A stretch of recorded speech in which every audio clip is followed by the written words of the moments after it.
Jour 25 avant de passer Challenger sur League of Legends. Pour aujourd'hui on va encore mettre les victoires avec les victoires et les défaites avec les défaites, ça sera plus simple à analyser. Pour les 3 premières games j'ai joué normalement, il n'y avait aucune menace ennemie, en plus d'avoir d'assez bons alliés, faut le reconnaître. Donc j'ai juste attendu les bons moments pour pouvoir tenter des moves, comme celui-ci où j'ai vu que j'allais passer niveau 6 avec le kill. Donc une fois récupéré, je prends mon ulti très vite pour sauver Mordekaiser d'un coup de tour. Sinon je me suis rendu compte que quand mes laners gagnent, et ben je gagne aussi très souvent ma jungle, et je me suis alors demandé pourquoi. Et en fait c'est encore la même logique des tours, elles assurent une sécurité sur la map, mais qu'il n'y a plus si si elle tombe. J'ai alors commencé à changer ma routine jungle et peut-être tenter de jouer un petit peu plus avec mes laners au début. Ça leur assurerait une meilleure lane et moi de meilleurs invades pour pouvoir voler les camps et les marques de mon vis-à-vis. Le problème c'est que chaque game est différente et ce genre de strat ne passe pas à toutes les games. Et d'ailleurs ça donne une super transition sur les défaites. Alors la première défaite fait vraiment mal. Kayn ennemi est vraiment mauvais, genre je ne peux pas dire mieux, c'est littéralement le cas. Il me donne beaucoup de kills gratuits et j'ai 4 marques très tôt dans la partie. Alors je tente un snowball et la game semble suivre cette logique, mais à un moment j'ai appuyé sur tab et j'ai vu un truc qui m'a choqué. Sincèrement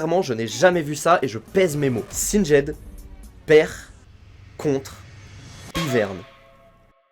Ce n'est pas une blague. Ma logique avant que la game commence c'était bon bah je tente de faire du grabuge sur la map et si ça passe pas bah c'est pas grave parce que j'ai des free kills avec Ivern top. Non, mais genre, mais non, pas du tout. Comme Singe a du retard et qu'il ne vient pas quand je gank, je suis venu 3 fois et à chaque fois Ivern s'en sort avec un PV. Donc oui c'est lunaire, ouvrez bien vos oreilles pour la phrase qui va suivre.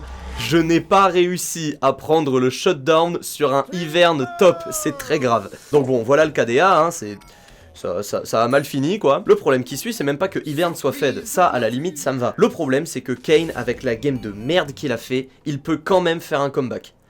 Et c'est ce qui s'est passé. Ah non, sincèrement, avec ce défi, je m'attendais à beaucoup de choses, mais qu'on se fasse 1v9 par un Ivern, sincèrement, j'ai pensé à tout arrêter, parce que vas-y, c'est trop la honte. Pour la deuxième défaite, elle est un peu plus classique, à savoir, j'ai voulu jouer avec mes alliés, mais attention, ça n'a rien à voir avec ce que je disais en début de vidéo. Là, j'ai moi-même créé des moves de merde. En fait, c'était surtout des moves pas avantageux pour moi, d'autant plus que c'était la première fois que je tombais contre une Ambessa jungle, et je me doutais pas qu'elle allait être aussi forte. Bon bah la suite, on la connaît, hein, je me fais défoncer, mais limite, c'est rare que je serve autant à rien. Dans ma liste des champions à crâne, maintenant, je rajoute Ambessa, mais sinon, ce que j'aurais pu faire dans cette game, et ben c'est comme ce que je dis à chaque short, il faut vraiment que je prenne uniquement ce qui est gratuit et rien d'autre. Au début de cette session j'étais gold 2 17 LP, pour aujourd'hui on est à 3 victoires pour 2 défaites, je suis donc gold 2 39 LP avec 53% de win rate.